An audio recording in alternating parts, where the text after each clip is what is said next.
It's going out there. It's August 4th. I'm afraid Curzio is the Wall Street Unplugged podcast where I break down the headlines and tell you what's really moving these markets. So today's usually Thursday interview day, but to be perfectly honest, since I was off, I didn't set up an interview for this week, just in case I was going to be back a little crazy, which I was. Back really, really late. So I'm bringing in someone who is going to be the best person I've ever interviewed in my life, the most best looking, which is Daniel Creech again, which we're going to break down the markets. And Daniel Creech is a senior analyst at Curzio Research. What's going on, man? How's everything?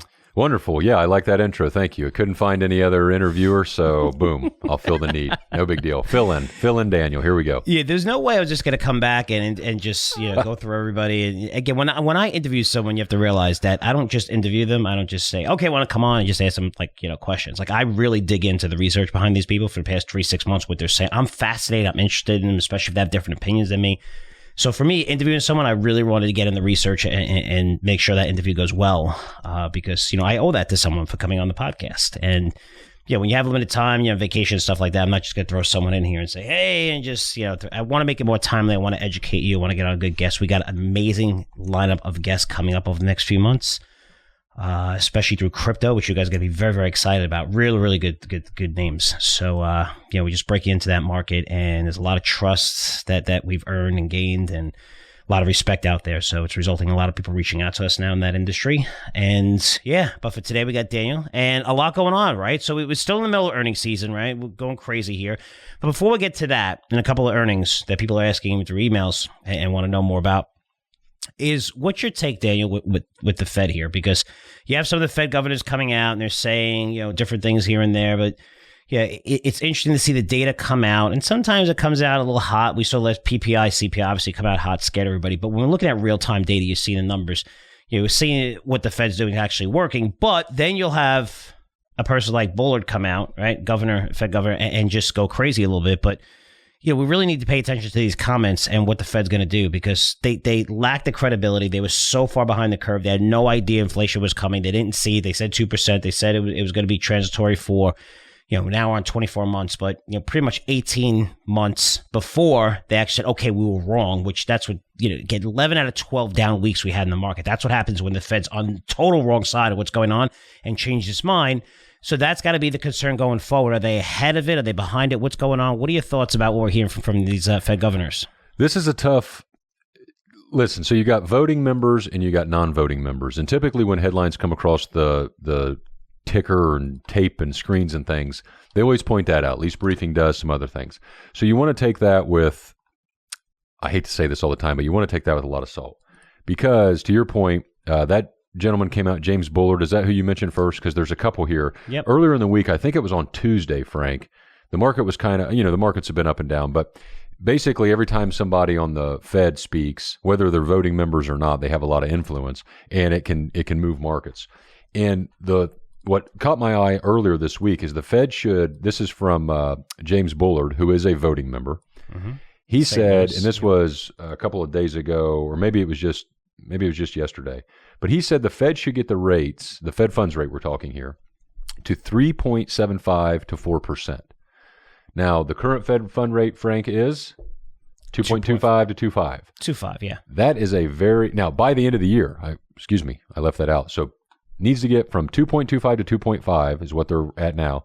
They need to increase that to 3.75 to 4%, between 4% by the end of the year. Before I say anything further on how crazy that seems to me, I want to say that last week, Frank, after the Fed raised rates and Jerome Powell, Fed Chair Jerome Powell, did his Q&A or press conference, he said something that really stood out to me. And he said, listen, we hiked interest rates by another 75 basis points at this meeting. And he says they want to get ahead of this, which they're way behind on inflation. But he mentioned the fact that the interest rate hikes that they've done, Frank, including the most recent one, he admitted and said, these have not made their way through the economy. So we've used this analogy before. You think of a spill of some sort and how long it takes to get downriver. Jerome Powell knows that the most recent hikes, and even the previous hike, hasn't made its way completely through the economy. Now, this gentleman, James Bullard, says that they need to continue hiking. Another member, I think it was a non-member, came out and said they could do 75 basis points again in September, but more likely it'll be 50 or maybe even 25. If these former Fed members and existing Fed members are even close, Frank, the market is not pricing in a 4% by the end of the year, in my opinion. And you would see a massive drop and a retesting of the lows earlier. The aggravating thing here is you don't really know. Powell took off his guiding light. He basically said he wasn't going to be as transparent going forward and try to steer the economy, or steer the market as to what he's going to do. So my thesis or my thinking has changed a little bit in just the last week, Frank. And these guys drive me nuts because they've tried to hint at maybe a slowdown in rate hikes, but these guys are saying the exact opposite. And just about when everybody's starting to get bullish, this is either going to be a great head fake or a great bull market or a great bounce in a bear market. But honestly, this is very aggravating. I wish these guys wouldn't talk. And when I say these guys, men and women in the Fed, the members, I wish they wouldn't talk near as much as they do, because they're just keeping the unknowns alive and well, Frank. It drives me crazy. And remember, they're not meeting in August because why? Because they're lazy and they're taking the month off. I have to say, I've been on this podcast saying these are supposed to be the smartest guys in the room. And everyone who pays their bills in America or even in the world knew that inflation was horrible and getting worse and prices were being raised and they saw it in their bills. But the Fed said it's going to be transitory because they looked at a lot of shit they looked at in the past 80 years, 100 years, and they go back with all these models, yet they never had a model where $11 trillion was printed and handed to us through, Fed monetary fiscal policy. And this money was not given to the banks like the last time. That's why we didn't really see inflation, because the banks were bailed out. They got the money. They chose who to lend and whatever, and they had more rules, and a lot of them still have a lot of cash on the balance sheet. We all know what happened then, right? The Fed did great in their investments. The government did great in their investments. I mean, in terms of buying warrants and stuff like that during the credit crisis, they made money on everything, which was terrible. So they feel like they could bail out everything now and everything will be okay. So going into that playbook, which again, they don't know how to forecast in the future. I'm going to say this, and I don't like saying this, but it's true, but they're idiots. I used to think they were a lot smarter than they were. But when I look at the Fed today, there's a reason why they're economists, because they can't make it as analysts, which their salary will increase by 20x to 30x, right? So whenever they're forecasting they don't understand how the economy translates into stocks, and they don't understand how people react to certain things. Okay, that's how you forecast. You have to understand people. You have to understand spending patterns, and only spending patterns they look at is lagging data, and then they compare it to the past and use models from the past, using models that are outdated. You're reading books that make no sense because this is a total different market. You didn't just hand this money to the banks. You hand it directly to people. You bypass like the whole entire economy. You just hand them checks. Everybody getting checks. You're still getting them. You're still seeing them with Manchin, and it looks like they're going to pass even more of a spending bill, right? So they keep spending. They keep spending. And now you're seeing what is happening, right? When everything got back to normal, you still decided to spend like crazy. About 40% of that $11 trillion in spending came after January 2021, when earnings started hitting record highs again. Home prices were at record highs. Almost all asset classes were at record highs, and you still kept pedal to the metal. And now you're seeing massive inflation, right? So you guys were dead wrong. Now you're listening to what these guys are saying. This is the biggest risk to the market. By far, this is the biggest risk, right? Because when the Fed is caught off sides, what happens? The whole entire market readjusts. 11 out of 12 down weeks. Something we've never seen in history, right? That's how bad it was, because it was so wrong on inflation. They said 2%, 9%. That's massive. That's massive. I can't even explain. I can't even use an analogy to say how bad that is on a forecast. That's like forecasting a team's going to win 1-0, they lose 87-0. That's how bad that forecast is. So, Daniel, let's get to what some of these guys are saying, which you need to shut them up because they don't know better, okay? Like Tom Barkin, Richmond Fed president, non-voting member. Shut up, please. Okay, please shut up. I just go back in your hiding spot, go into your room and look at charts and figures. Just shut up and stop making public comments. Because he says we're committed to returning inflation to our 2% target and have made it clear we're going to do whatever it takes. Cleveland Fed President Loretta Mester, please, you need to shut up. Okay, voting FOMC says inflation is not going to come down quickly. She's seeing little signs of progress on inflation. Says we must see convincing evidence that inflation is coming down before stopping those rate hikes. San Francisco Fed President Mary Daly, another one, needs to shut up. Nowhere near almost done. Says inflation is far too high. And then we have James Bullard, St. Louis Fed President, been around for a while. let me just, before I get to what he's saying now, let's go back to a little history, Daniel. Sorry, I'm taking a little long on this, but we have to go back. In June 2021, this guy said he sees core inflation will be 2.5% in 2022. Okay, we're at 9%. He revised that in November, said, oh, wait, November, let me see. He said, we're only going to see 2 rate hikes in 2022, which means 2 25 basis point rate hikes in 2022. We just went 75 the last 2. Then in January, he's like, holy shit, I'm so wrong on this. He goes, we're going to have 4 rate hikes now in 2022. Again, wrong. Now, what is he saying? Totally on the other side of the spectrum, which is good news, which is really good news. If you follow this guy and do everything opposite of what he says, you're going to make an absolute fortune. He says we need to go to 4%. To 4%. Okay? Soft landing is possible, but Fed still needs to keep hiking rates. He says he supports front-loading rate hikes. Fed still has some ways to go to get to restrictive policy. He says the Fed should get the rates at 3.75 to 4% by year end. By year end, we're at 2.5. 2.5. We're expecting a 50 basis point hike right now. That's what's pricing in for September. So he's saying 4% by year end. And he says the Fed, same thing. What Mary Daly said, what Loretta Mester said, and what Tom Barkin said. All these idiots said the same thing, Daniel. We need to see convincing evidence of inflation coming down before the Fed is satisfied that it's doing your job. Since you guys, I'm sorry, all right? Say Florida. Don't say the other word. No. I won't say that for it. But since you guys are such idiots and don't understand the markets, I'm going to explain them to you. And yes, that sounds arrogant, but they need this, okay? So you don't have convincing evidence. That's what they're saying. We don't have, and they're saying this. This is the past couple of days they all came out with this, okay? Well, I'm on vacation. I got to see this shit. This is what pisses me off, Daniel.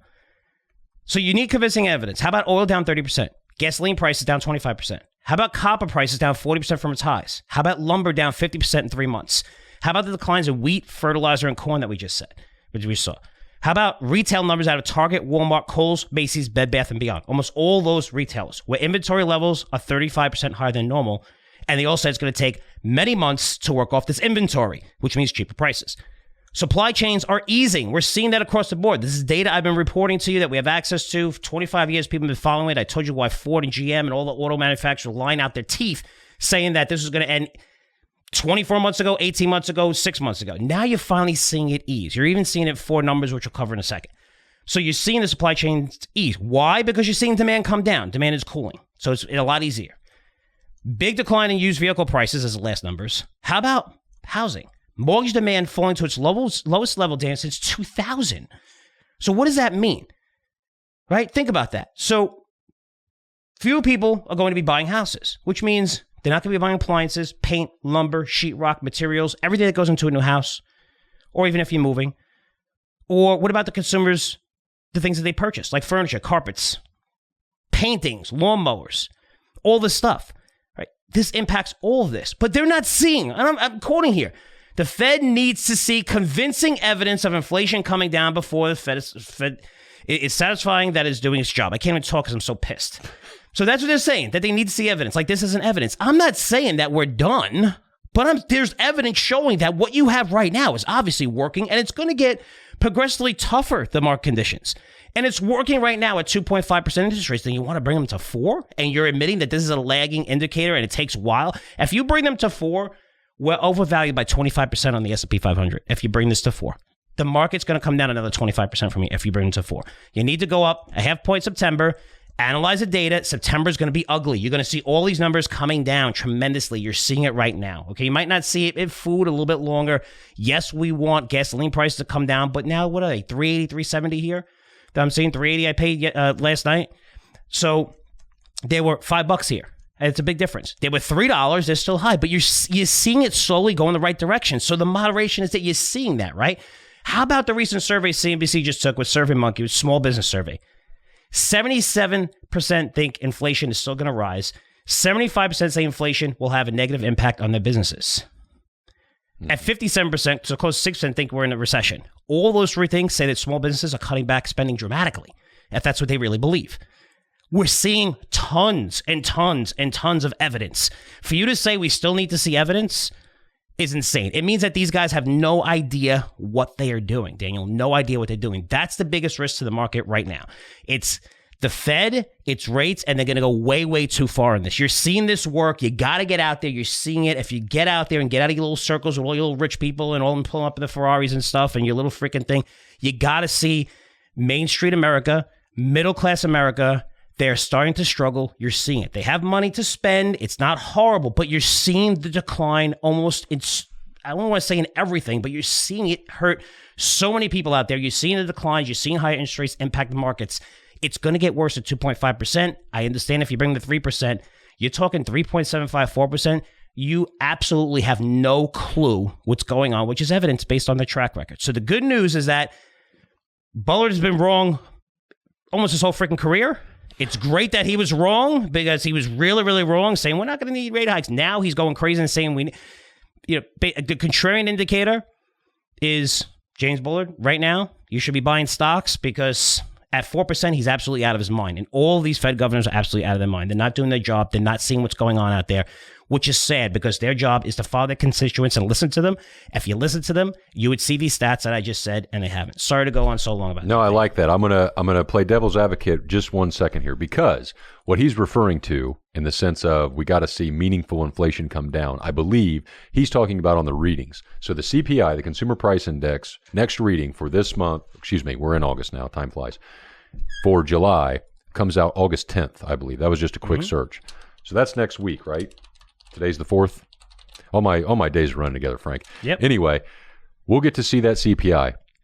If that's above the 9.2% that we saw last month, then this guy, okay, you can give him some salt. However, just as you pointed out, is there any way that it prints higher than that with what's going on? I mean, it could print higher. You know why? Because here's what the Fed did.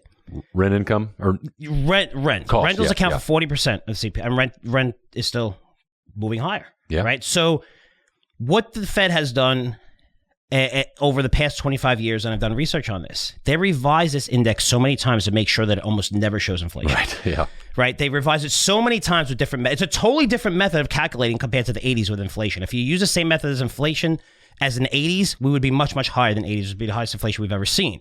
However, they've always made it, just like the Fed always, listen, remember when it was unemployment rate. We need to see the unemployment rate go below 4%. We need to see it go below 4%. It went below 4%, and how they justify keeping rates at zero? Oh, well, we're going to look at the inflation rate now. And inflation rate's under 2%. And since it's been under 2% for such a long time, it's not going to go higher. So we can keep them low. Oh, they're a little bit above 2.5%. That's okay. 3%, that's okay. Yeah, so they just keep changing as they go. Just like moving the goalposts. That's what you do. But then remember when it used a recession? How does the whole entire world define a recession? Yep. 2 straight declines of negative GDP growth. You see it, and they actually play this, and you can see a million people mention this in the media. We get it. No. This isn't a real recession because unemployment's still good, even though you're seeing everyone, not everyone, but so many companies laying off employees now. So many companies are laying off employees. That data, you're seeing the data, even in real time.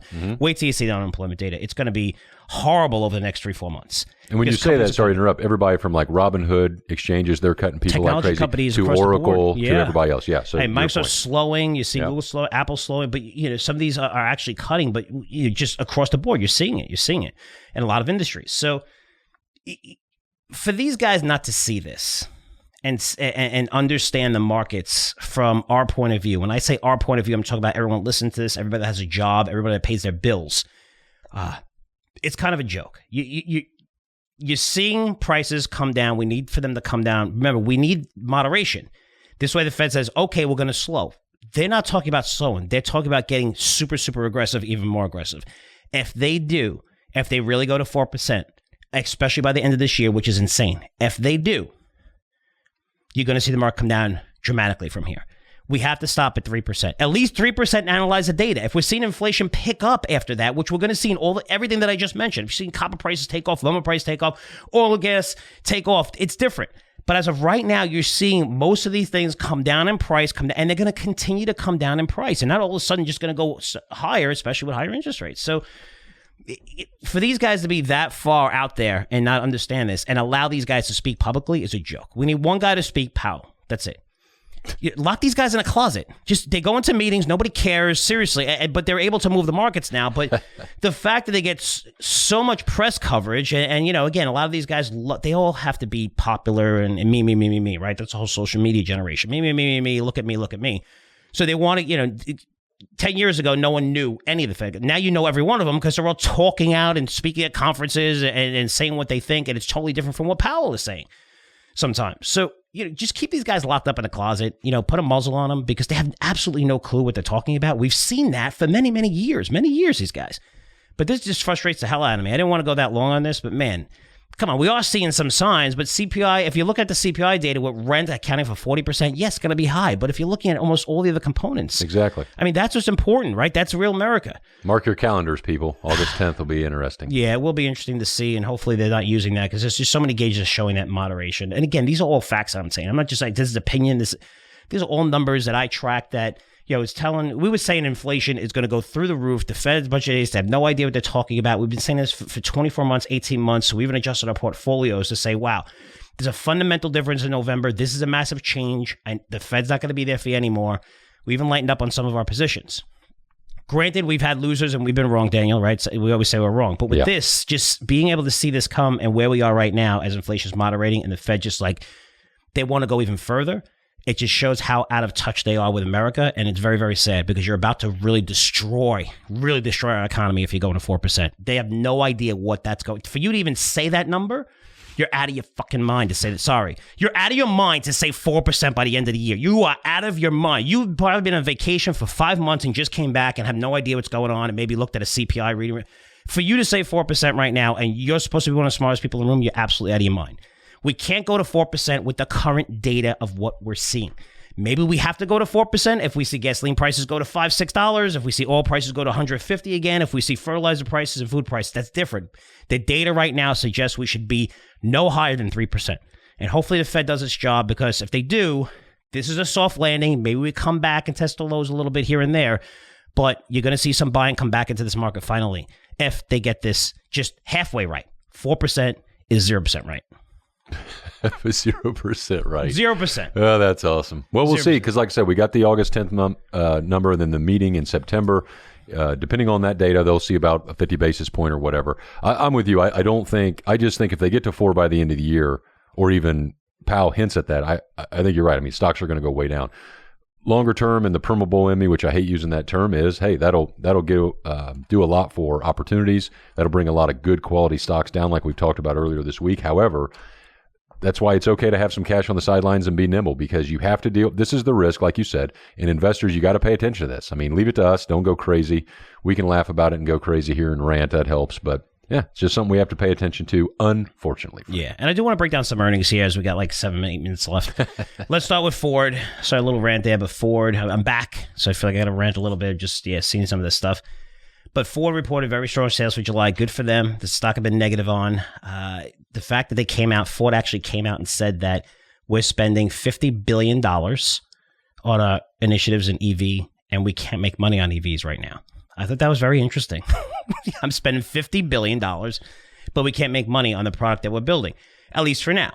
Maybe prices come cheaper. Maybe they get more money from the government. However, this company, in order to fund that, they have to sell more gas vehicles and trucks. That's what you saw this month. Good job. You can go into EVs and still sell gas cars, which you see 98% on the road right now. You need to do that, okay? Because you do have the Ford F-150, some amazing sales. Of course, a percentage increase in EV sales that they mentioned that's going to always go higher and higher because they're coming off of such a small, tiny basis of a few thousand cars. But you saw the F-150 sales surge. But they got to stop talking about EVs the gas market's done and it's over with. And these gas vehicles are we know the EV market is coming, but it's still very expensive. We're seeing supply chain concerns. There's not a lot of deliveries. Now you're going through pretty much a recession now. So people are going to cut back all the $100 and $200 they put down on the new cars. They're probably not going to buy those new cars now. Some of them, at least. Some of them do that. Their portfolio is down 30% from their highs. And a lot of, maybe they lost their jobs or whatever. But Ford, good numbers at 15, 25. I hate the stock. 15, I wouldn't be buying it. Maybe I wait for it to come a little lower. They are going to have, again, those sales are up. We have to see supply chain concerns, inventory concerns, and things like that, which they're still going to go through. But it's nice to see. This beat was because of sales of gas vehicles. they need to really push that issue, produce more of those while going in your EV initiative. Stop talking about one and not the other, because that's what's going to fund the EV initiative, and Ford needs to do that. But now you're seeing them actually get the mix right, which is cool. So let's see. It's early. I didn't like Ford for a while, but let's see how they report next couple of quarters, because I don't know if those sales are going to be strong during times when we're seeing higher interest rates, not as easy to finance, and maybe people won't be paying up for cars or really nice cars because of recessionary conditions, or people that are really worried about what's going to happen in the future. So Ford was pretty good. Well, hey, let's hope that the used car market and all that pay up doesn't stop yet. I'm thinking about trading my truck in, Frank. I have a Ford truck, by the way, and I like it. I don't need a truck here. Anyway, I want the used car market to stay elevated for a little while. Yeah, it's coming down, though. Car prices have come down. I know. I'm probably stuck with it, but that's okay. Again, they're down a little bit compared to how high they went, right? We know that, but we really need to see it. It's like gas. Hey, gas is down. It's not $5 anymore. No, no, I'm it's not, only $4. and please, I'm not saying that to say, well, we're fine. No, we need to come down further. But from the Fed point of view, if you're looking at stocks, you want to see when the Fed's going to stop and when they may cut these rates, which I think is going to happen a lot sooner than most people believe, because we're seeing a decline in a lot of things. And that's what you have to focus on, because that's why you're seeing a little bit of a bounce now. Mm-hmm. A little bit of a bounce. And then we have PayPal report, which is, it's funny because this is up 46% from its June intraday lows and went up 9% yesterday, but that's down 50% plus from its highs. I mean, this is a solid name that's just saw decline in growth, more competition, but you had Elliott Management come and take a $2 billion stake.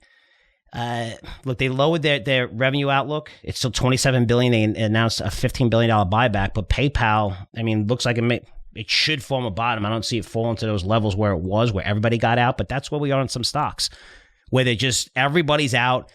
We know the inflationary concerns. This is why we got Bullish pretty much a month and a half ago, and all of our newsletters 2 months ago, listen to the podcast and saying, I'm picking away here. I'm buying.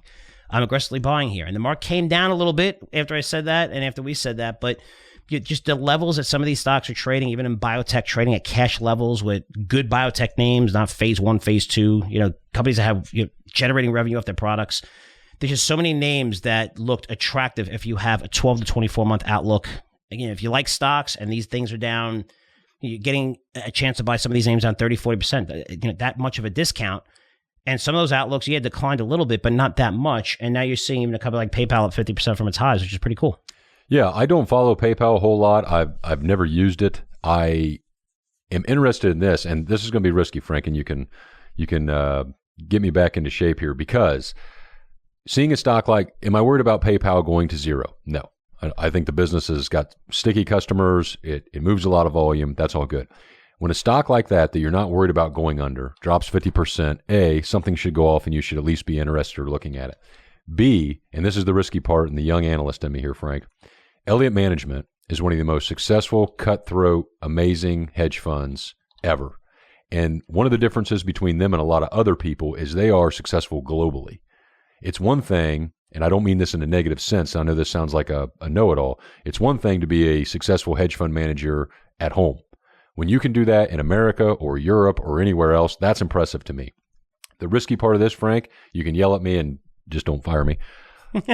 I would follow, we can timestamp this and have some fun. I would follow Elliott Management into this a little bit blindly. This is worth buying a little bit here just because Elliott Management is not going to stick around and let them do whatever it is they're doing right now. There's going to be some serious changes made or rumors and headlines of changes coming, and I think that'll move the stock higher over time.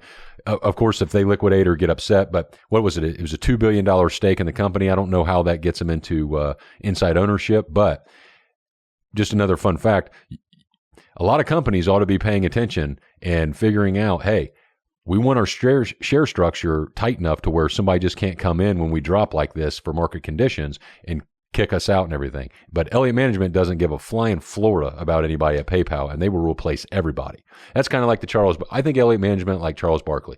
Did you get his comments or hear his comments about maybe joining LIV? Yeah, it was amazing. And he talks about somebody getting filled $200 million, and I'm paraphrasing, but he said, hell, for $200 million, I'd kill a family member, or $100 million, I'd kill a family member. For $200 million, I'd kill one I liked. But he said how the Saudis are actually funding the women's tour, the largest sponsor on the women's tour. Did you see that? So he's like, how come how come no one's saying anything about that? laughed too hard. I've been I couldn't hear vocal about that. else. It's just the spending from the PGA in terms of lobbying to get the message out, like how bad this is to keep the monopoly, is very sad. Yeah. Listen, if the tour sucks, it sucks. That's a different conversation we'll get into. But I did want to talk a little bit more about PayPal. But yeah, I did see this comment. So anyway, the Elliott management thing, that's brilliant. And if they see something there, it's definitely worth individual investors digging into, or at least following them, because they're going to make some things happen. And I believe that'll result in a higher share price. Yeah, and I agree. But just, you look at this company, it was $300 on the $100. I mean, at $300, you're looking at this market cap above 350, 360. 360 billion. Now, to put that in perspective, guys, right? Because we're so used to seeing the $1 trillion market caps from the majors. I mean, you look at Walmart. This company had a bigger market cap than Walmart, than Procter & Gamble, than MasterCard. I mean, it's like it was 14th, 15th largest company in the U.S. based on market cap. That's how big PayPal was. So, you're seeing competition, you're seeing market share. They're still doing $20 billion in sales.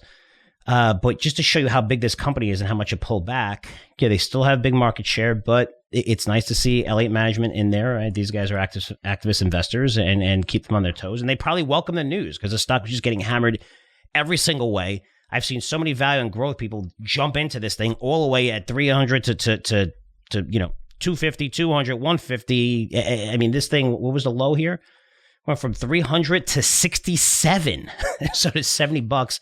Yeah, it's off its highs. It's closing at 100 now, but it's just interesting. And yeah, I mean, if you're looking to buy this stock, by the way, if you're looking at its PE, right, which is important because you're like, the stock's down so much, it's cheap. PayPal's not cheap. It's 25 times forward earnings. Yeah.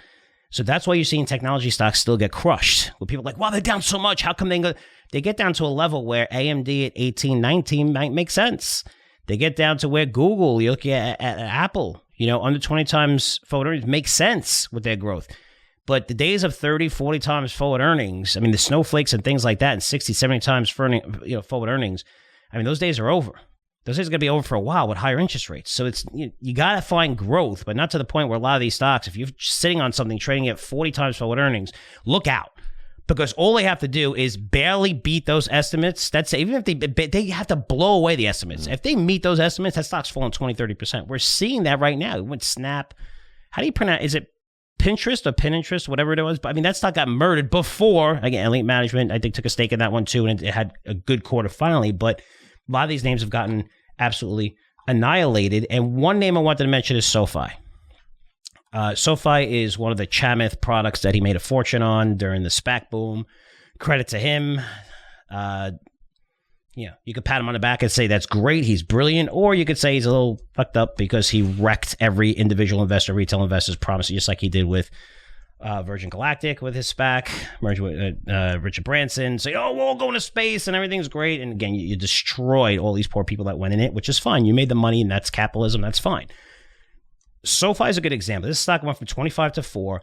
It went up 30% yesterday. Obviously, short selling, right? A lot of shorts on it. But it was at 4.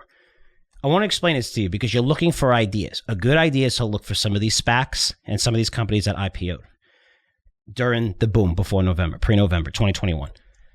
These names are down 80%, some down even 90%, trading at levels that are insane. And they deservedly so because they came out at crazy valuations there. But when you're looking at these, the SoFi numbers were okay.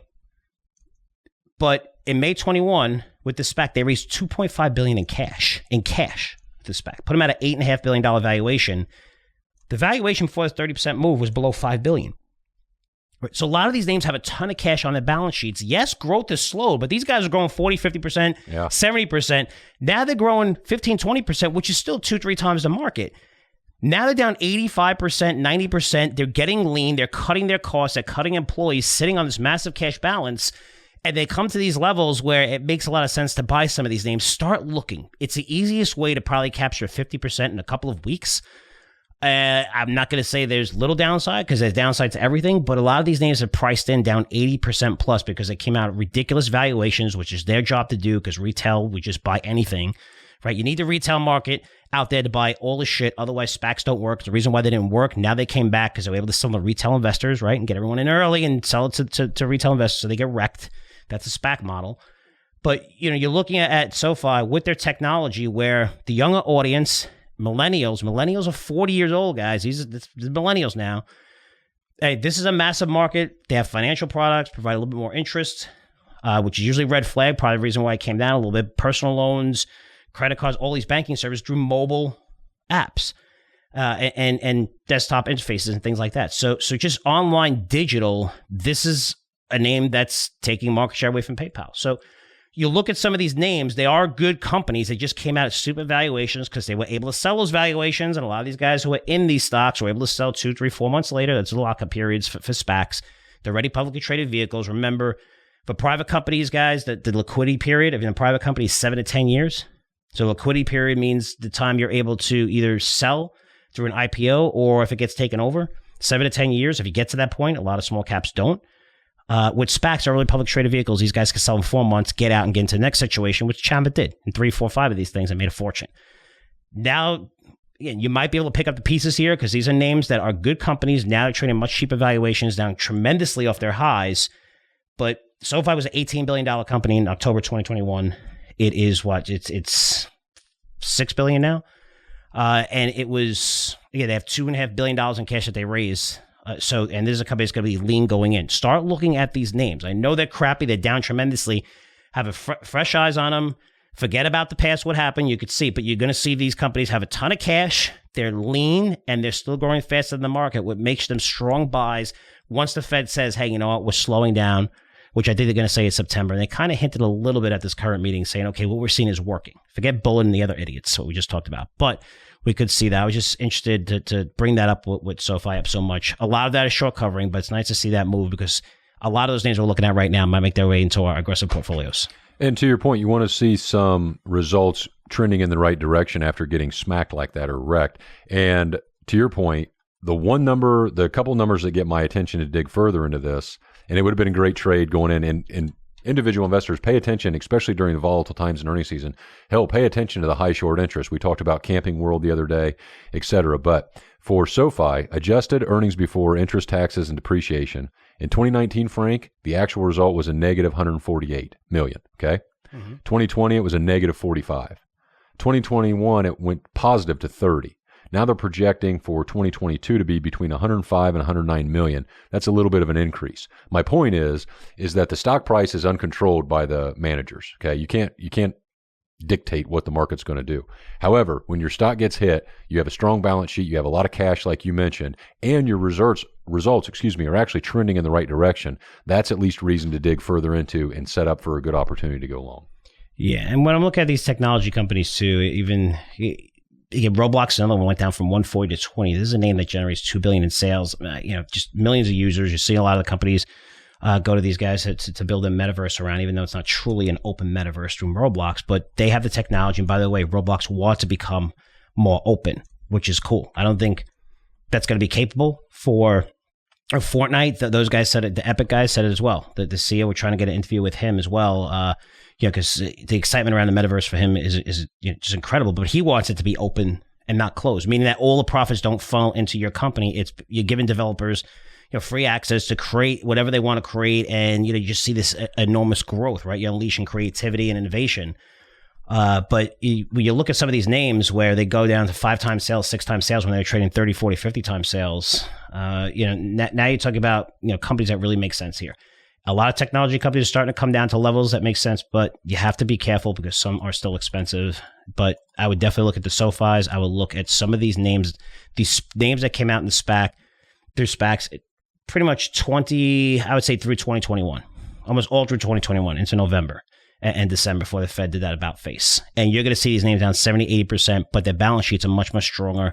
They're trading at 70% plus discounts from where they were when they first came out, and a lot of them look good fundamentally, which is kind of crazy saying because they looked horribly fundamentally when they first came out. But that's what we're looking as well. So any final thoughts, Daniel? We covered a lot there with the Fed and different earnings. We're going to continue to cover earnings in these podcasts. We love earnings season, and hopefully we get some great ideas to you guys. Yeah, a lot of good stuff and moving pieces out there. So a lot of fun here. All right, really cool stuff. Thanks, Dan, for coming by. So that's it for me. Questions, comments, I'm here for you, FrankCurzioResearch.com. Daniel at CurzioResearch.com. Very good. Really appreciate all the support. And guys, I will see you next week. However, if you're subscribed to any of our products, I'll see you tomorrow. Frankly Speaking, which only goes out to paid subscribers through our website and gets directly sent to you. That's a podcast where it's a Q&A. Any questions, keep them. I'm back here. Keep them coming. FrankCurzioResearch.com. Put Frankly Speaking in the title because I get lots of emails these days. This way I can pull some of them and I'll answer the questions that you guys have. So other than that, I'll see you guys tomorrow. Take care.